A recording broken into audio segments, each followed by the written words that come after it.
रोहियो मंत्री गोगावले यांनी केंद्रीय मंत्री शिवराज सिंह यांची भेट घेतलेली आहे। रोजगार हमीच्या थकलेल्या पैशांसंदर्भात त्यांनी चर्चा केली।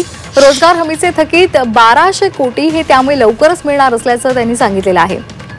रोहियो मंत्री भरत गोगावले यांनी ही माहिती दिलेली आहे। पुढील 5 ते 6 दिवसांमध्ये हे पैसे येतील असं त्यांनी सांगितले।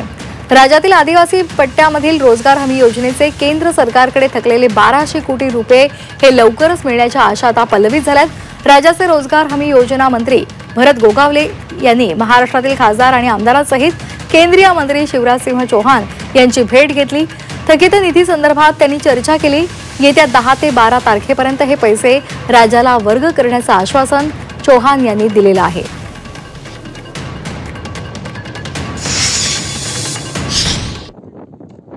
काल मी स्वतः श्रीकांत शिंदे, श्रीरंगाप्पा बारणे, त्यानंतर आमचे भुमरे मामा आणि आम्ही स्वतः काल केंद्रीय मंत्री शिवराज सिंह चौहान साहेब यांची भेट घेतली आणि जे महाराष्ट्राचे पैसे थकीत होते काय त्याच्यामध्ये कुशल आणि अकुशल दोन्ही पैसे थकीत होते, तर दोन्ही त्यांनी 10 ते 12 तारखेपर्यंत द्यायचं ठरवलेलं आहे।